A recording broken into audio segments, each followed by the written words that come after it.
Relational operator, this operator is also known as comparison operator. इस operator को comparison operator के नाम से जाना जाता है। अरिथमेटिकल ऑपरेटर में हम लोग देखें कि वहाँ पर वैल्यू को ऐड करना था, सब्ट्रैक्ट करना था, मल्टीप्लाई करना था, डिवाइड करना था। लेकिन रिलेशन में क्या है, दो ऑपरेटर के बीच में क्या रिलेशन है ये चेक करना है, कंपेयर करना है, बड़ा है या छोटा है, ठीक है, इक्वल है या फिर नॉट इक्वल है, यही हम लोग इसमें चेक करते हैं। और इसका जो रिज़ल्ट आता है अरिथमेटिकल ऑपरेटर में, जो भी हम लोग कैलकुलेशन कर रहे थे डिफरेंट रिजल्ट आ रहा था। जैसे 10 + 2 को कैलकुलेट किए तो रिजल्ट दे दिया 12, यानी डिफरेंट डिफरेंट रिजल्ट। लेकिन रिलेशनल ऑपरेटर में क्या होगा, या तो यहाँ पर ट्रू वैल्यू रिटर्न करेगा या फिर यहाँ पर फॉल्स वैल्यू रिटर्न करेगा। सपोज करिए the value of x is 10 and y is 9, यानी नीचे यहाँ पर एग्जाम्पल बनाया गया है और यहाँ पर x में डाल दिया गया है 10, ठीक है, और यानी कि x इक्वल्स टू यहाँ पर हम स्टोर कर लिया है 10 और y इक्वल्स टू स्टोर किए हुए हैं 9, और बाकी नीचे जितना भी एग्जाम्पल दिया हुआ है वो इसी बेस पर दिया हुआ है, ठीक है। तो यहाँ पर देखते हैं ग्रेटर दैन सिंबल, ये चेक करता है ग्रेटर दैन है या नहीं है, यानी x is greater then y। x में जो भी वैल्यू है क्या वो y से बड़ा है, तो x में क्या वैल्यू है 10 है, और y में क्या वैल्यू है 9 है, तो 10 9 से बड़ा होगा नहीं होगा, सॉरी बड़ा है, बिल्कुल सही है ये वाला, ठीक है। तो इसका मतलब रिज़ल्ट में क्या दे दिया है, ट्रू दे दिया है, ट्रू रिटर्न करेगा, ठीक है। उसी तरीके से यहाँ पर लेस देन साइन, यानी 10 is less y, x is less than y, यानी कि 10 इज़ लेस देन 9, ट्रू है या गलत है, गलत है, फॉल्स है, इसलिए ये रिज़ल्ट में क्या दे दिया है, फॉल्स दे दिया है, ठीक है। इसके बाद greater than equals to, greater than equals to का मतलब है कि वो ग्रेटर दैन तो चेक कर ही रहा है, साथ ही साथ इक्वालिटी भी चेक कर रहा है। यानी कि यहाँ पर अगर हम इस तरह से लिखें 10 is greater than equals to 9, यानी 10 जो है 9 से ग्रेटर है, ये ट्रू है।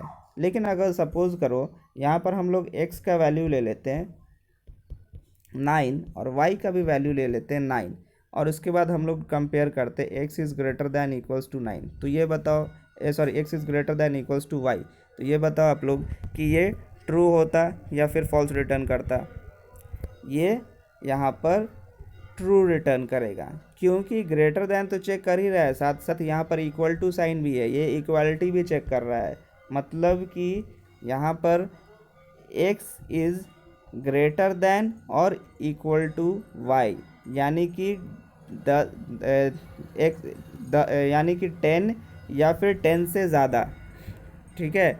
यानी तो यहाँ पर जो है x का वैल्यू हम लोग क्या ले लिए हैं 9 10 ले लिए हैं, तो इसका डेफिनेटली ये ट्रू है। लेकिन अगर x का भी वैल्यू 10 होता और y का भी वैल्यू 10 होता, तब यहाँ पर क्या रिटर्न करता, तभी भी यहाँ पर ट्रू ही रिटर्न करता, क्योंकि x का भी वैल्यू 10 है और y का भी वैल्यू 10 है, और इस वजह से जो है इक्वल टू ऑपरेटर जो है उसको यहाँ पर ट्रू रिटर्न करता है, यानी 10 या 10 से बड़ा, ठीक है। ग्रेटर दैन इक्वल टू का मतलब होता है 10 या फिर 10 से बड़ा, ठीक है।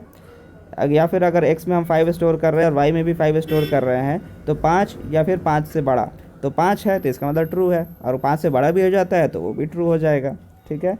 ठीक उसी तरह से लेस दैन भी वही काम करता है, लेस दैन इक्वल टू यानी कम या फिर बराबर या फिर उससे कम, यानी x का वैल्यू 5 और y का भी वैल्यू 5, तब ये क्या रिटर्न करेगा, ये रिटर्न करेगा ट्रू। लेकिन अगर x का वैल्यू हम लोग 4 कर देते हैं और y का वैल्यू हम लोग क्या कर देते हैं 10 कर देते हैं, तो ये क्या रिटर्न करेगा, इस केस में भी ये ट्रू रिटर्न करेगा, ठीक है, ट्रू रिटर्न करेगा। लेकिन अगर यहाँ पर हम लोग x में क्या रिटर्न क्या डाल दिए हैं वैल्यू 10 और y में डाल दिए हैं वैल्यू 9, तो 10 क्या 9 से छोटा है, नहीं है, इसलिए यहाँ पर फॉल्स लिखा हुआ है। यहाँ पर इक्वालिटी चेक करने के लिए डबल इक्वल टू का यूज़ करेंगे, ठीक है, यानी x इक्वल्स टू वाई, क्या दोनों तरफ वैल्यू बराबर है, ठीक है। तो यहाँ पर वैल्यू बराबर नहीं है, x का वैल्यू 10 है और y का वैल्यू 9 है, इसका मतलब दोनों तरफ का वैल्यू बराबर नहीं है, इसलिए यहाँ पर ये फॉल्स दिया है। नॉट इक्वल टू जो है एक्सक्लेमेशन मार्क और इक्वल टू के साथ हम लोग लिखते हैं, तो यहाँ पर ये चेक करता है, ये जस्ट इक्वल टू का ऑपोजिट होता है, अगर वहाँ पर फॉल्स आता है तो ये ट्रू रिटर्न करेगा। मतलब कि यहाँ पर x not equal to y, कहीं x के अंदर जो है 10 नॉट इक्वल्स टू 9 सही है, यानी 10 और ये इधर 9 है तो बराबर नहीं है, ये ट्रू है, नॉट इक्वल टू है, तो इसका मतलब ये ट्रू रिटर्न करेगा। ठीक है, लेकिन अगर वहीं दोनों तरफ सेम वैल्यू आता है 9 नॉट इक्वल टू 9, तो ये क्या है, 9 नॉट इक्वल टू 9 नहीं, 9 इक्वल टू 9 है ना, तो इसका मतलब ये क्या होगा, ये फॉल्स वैल्यू देगा। 9 नॉट इक्वल टू 9 ये फॉल्स है। ठीक है, अगर वहीं पर 9 डबल इक्वल टू 9, तब यहाँ पर क्या देता, यहाँ पे ट्रू देता। ठीक है, क्लियर है, जस्ट इसका ऑपोजिट होता है नॉट इक्वल टू। चलिए नेक्स्ट, इसके बाद हम लोग आगे देखते हैं रिलेशनल ऑपरेटर के बाद क्या है, असाइनमेंट ऑपरेटर, यानी वैल्यू को असाइन करने वाला। ठीक है, assignment operator is use to assign value in variable और ऑपरेंड्स, यानी कि वेरिएबल या फिर ऑपरेंड्स में जो भी हम लोग वैल्यू स्टोर करते हैं उसी को हम लोग क्या कहते हैं, असाइनमेंट ऑपरेटर कहते हैं। Assignment operator is also use to perform simple arithmetic operations like addition, subtraction, multiplication etcetera. ठीक है, यहाँ पर जो असाइनमेंट ऑपरेटर है ये इक्वल टू है सिर्फ। ठीक है, सिर्फ इक्वल टू जो है ये आपका असाइनमेंट ऑपरेटर है। ठीक है, अब यहाँ पर बोल रहा है कि असाइनमेंट ऑपरेटर का काम है सिंपल अरिथमेटिकल कैलकुलेशन करना, जैसे एडिशन, सब्सट्रैक्शन, मल्टीप्लिकेशन एक्सेट्रा। ठीक है, तो यहाँ पर plus equal to, minus equal to, multiplication. ठीक है, ये जो है आपका ये सब सारा अरिथमेटिक ये भी सब भी जो है असाइनमेंट ऑपरेटर में यूज़ होता है। ठीक है, तो आगे हम लोग देख लेते हैं ऑपरेशंस में। ऑपरेटर इक्वल टू, ये असाइनमेंट ऑपरेटर है, यानी x इक्वल टू वाई, यानी कि यहाँ पर x में क्या है, x में 10 है और y में क्या है, 9 है। ठीक है, y equals to 9, y equals to 9 है, तो x में जो है y का हम वैल्यू स्टोर कर रहे हैं। ठीक है, तो भले ही x में कुछ भी हो, लेकिन अब x में हम क्या स्टोर कर रहे हैं, y का वैल्यू स्टोर कर रहे हैं। ठीक है, तो यहाँ पर क्या हो गया, तो x का वैल्यू अब क्या हो गया, 9 हो गया। ठीक है,